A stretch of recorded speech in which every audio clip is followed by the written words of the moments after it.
আসসালামু আলাইকুম বোনেরা, কেমন আছেন? আশা করি ভালো আছেন। আলহামদুলিল্লাহ আমিও ভালো আছি। ঈদের শুভেচ্ছা, ঈদ মুবারক সকলকে। আজ ঈদ উপলক্ষে ডিমের কোরমা রান্না করবো। আগে থেকে সিদ্ধ করে নিয়েছি, আর ডিমগুলো ছিলার জন্য আমার ছোট ছেলে আমাকে হেল্প করছে।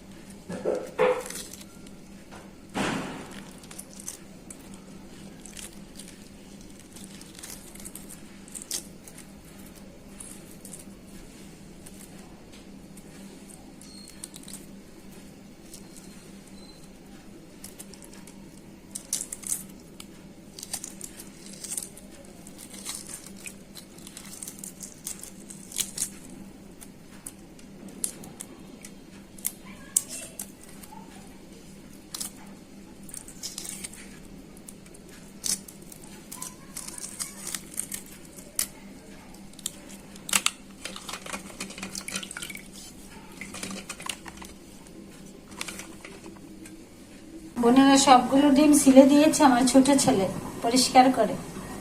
কোরমা রান্না করার জন্য ডিমগুলো ছিলে নিয়েছি, সাথে দিব টক দই, পেঁয়াজ কুচি করে নিয়েছি, কাঁচামরিচ কুচি করে নিয়েছি। আমার আজ নেই, গোলমরিচ নেই বাসায়, তার জন্য কাঁচামরিচ দিয়ে রান্না করব। কড়াইতে তেল দিয়ে দিচ্ছি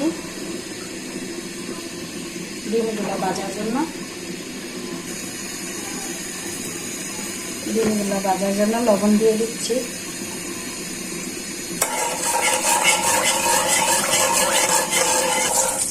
একে একে ডিমগুলো দিয়ে দিচ্ছি ভাজার জন্য।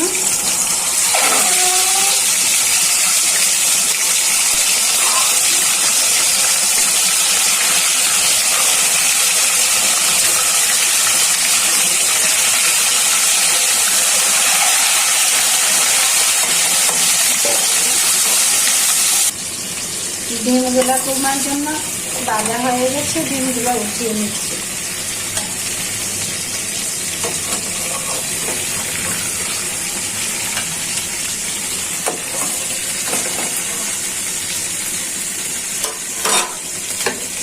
এখন পেঁয়াজ কুচি দিয়ে দিচ্ছি।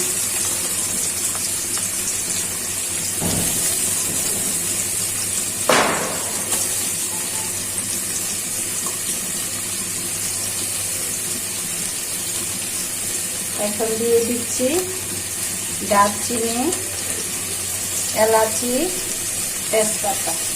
এখন পেঁয়াজটা ভাজা হয়ে গেছে।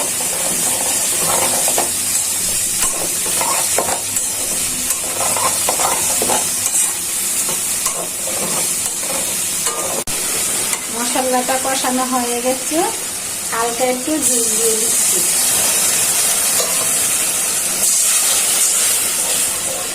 এখন দিয়ে দিচ্ছি ভেজে রাখছি ডিমগুলো।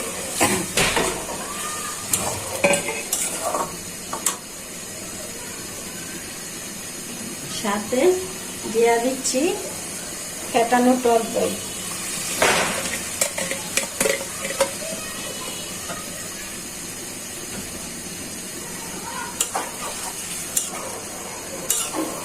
আমি দই দিয়ে কোরমাটা রান্না করে নিচ্ছি। আপনাদের যদি দই না থেকে থাকে, দুধ দিয়ে লেবুর রস দিয়েও এই কোরমাটা বানাতে পারেন, তাহলেও ভালো লাগবে। সাথে দিয়ে দিচ্ছি পরিমাণ মতো একটু চিনি, কারণ টক দই দিয়েছি তো, আর কোরমাটা একটু হালকা মিষ্টি মিষ্টি হয়, তার জন্য চিনিটা দিয়ে দিলাম। এখন সাথে দিব হালকা একটু ঘি। ঘিটা দিলে ভালো একটা ফ্লেভার আসে।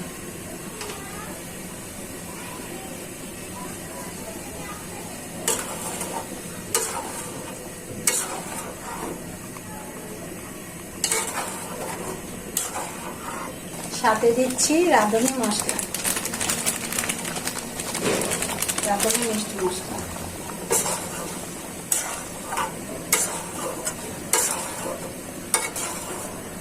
দেখুন কি সুন্দর একটা কালার আসছে, খেতেও স্বাদ হবে। ডিম মুরগি দিয়ে রান্না করলে বলে রোস্ট, আর ডিম দিয়ে রান্না করলে বলে কুরমা। সবসময় তো খাই, তারপরে ডিমের কুরমাটা ভালো লাগে, পরিবারের সবাই পছন্দ করে, তার জন্য ডিমের কুরমা আজ করে। তো ভালো করে রান্নাটা হয়ে যাক বোনেরা।